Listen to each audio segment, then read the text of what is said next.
than 70 volunteers fill sandbags at Hayworth Park. Decided I have nothing to do today, so I might as well come out.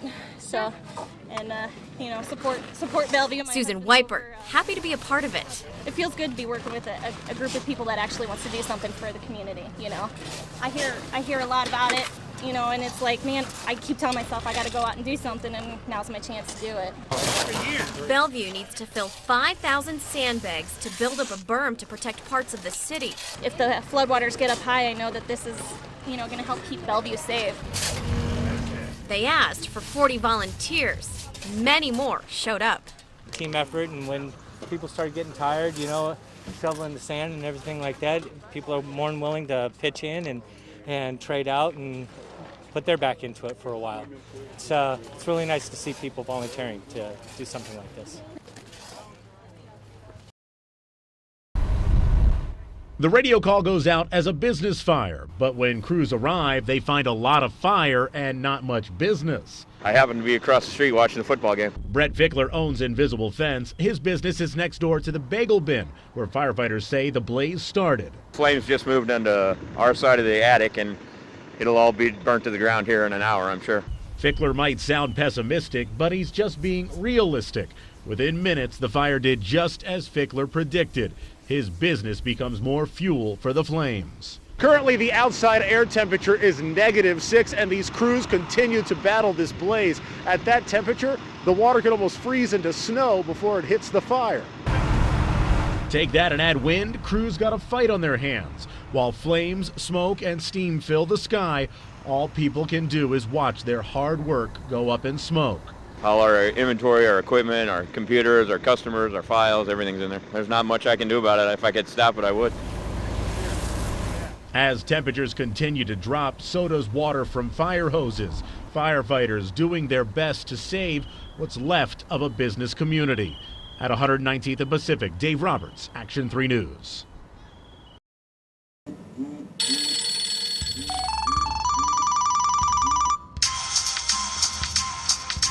For most of us, these sounds are no big deal. For these three women, these tones evoke terror. He would call all day and all night. He would text me and say, turn off the living room light. Or I changed my routine around to take the trash out at like 3 o'clock in the morning, and he could tell me what I had on. He is Damon Haynes, and investigators say he has stalked or harassed at least 18 women over a 12-year period, including women we'll call Janet, Bridget, and Stephanie. They asked us to protect their identity for their safety. Even talking about him now, it gives me that fear back in my gut, back in my stomach. Haynes has a history of seeking out and dating single moms. When they break it off, the situation gets scary. Like, he'd break in, clean your house up, do your laundry, leave. Little notes, you knew he was there, because he'd leave little notes everywhere. He kicked in my door twice, busted my windows, broke in my house, stole my clothes. Anytime anything is out of place, I think he's here. At Janet's house, police found signs Haynes would watch her from his hideout, her attic. Stephanie says he kept track of her household from a closet. And all three women tell us he doesn't just target them, he also threatens their kids with warnings like this. My nephew goes to the boys' school. I'm going to have him F them up. This is going to happen to your kids at school. Protection orders and calls to 911 haven't stopped Haynes. We discovered these court records that show at least 7 protection orders taken out against Damon Haynes since 1999. I had so many police reports, I started keeping them in a crate. He called me and he said, do I honestly think the police could keep me safe? This is the paper trail on Damon Haynes that we managed to get our hands on. How, with such a lengthy history of terrorizing women, has this man only spent 4 months in prison? He would have been in jail for at least 10 years if they would have kept the stuff going, but they kept on giving him plea deals. It's a horrific crime. Douglas County Attorney Don Klein says it's his investigators who connected the dots and realized what a menace Haynes is. We know what he's done. We know what he's up to. And we're not going to tolerate that in any way. And with this person's history, we certainly have the tools, I think, that we can put him away. Haynes is in prison right now, but comes up for parole in October. Just the thought of him getting out has Stephanie petrified. If he is granted parole in October, I have to leave. There is no way my children and I can walk into a store, a movie theater, and see him. These women moved to hide from Haynes and live in fear.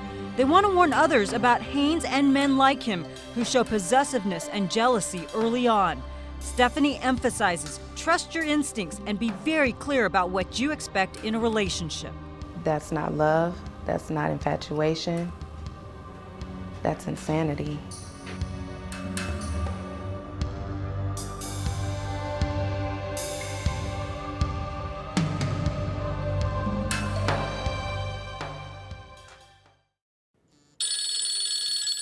Cell phones, internet, TV. Everywhere people are plugged into society, especially teens. Meet Erica, Evan, Katie, and Hunter. We're challenging these four to be disconnected for 1 week. This is going to be rather hard, I think, to do. The rules? Simple. No cell phone, no TV, and no internet for 7 days. Goodbye Facebook for 1 week, sad face. For this Facebook junkie, not logging in, the biggest challenge. Not being able to see what other people are doing, like just by getting on the computer and being able to check it really fast. Facebook, no problem for Evan. TV is her guilty pleasure. So what will she do without the Disney Channel? I don't know, read a book. Do you have any good books to read? Yeah, I just started this book called Stolen Children. My dad is on the phone all the time. Katie, the oldest, admits she's addicted to texting and that powering off her telly will hurt. Me and my friends Skype to help with stats, so I might be kind of behind in stats class. But on the other hand, I'll probably pay attention better because I won't be texting in class. But this Facebook frequent flyer believes she'll be able to kick the habit. Hunter's hot button toy, video games. We're disconnecting him at the worst possible time. Call of Duty Black Ops comes out this week. It's the biggest game, like, ever. Comes out tomorrow. I'm not going to be able to play it. That's going to be the main bummer. Unplugging from society proves to be painful. We ask Mom, Kristen Maud, to capture their experience. So what are you doing, Ev? Looking for the weather. On the iPod? I'm sorry, I couldn't hear it. Yes. Is there any other way to find out the weather, Mom? Well, you can't look on the computer. That's right. You can't look on your phone. That's right. You can't watch the TV. That's right. You have to go outside and feel it. I can't get my contacts straight out from my phone, and it's a real pain in the butt. Katie, what's that noise coming out of your pocket? My cell phone. As the days pass, each caves into temptation. I caught Katie posting this on Facebook.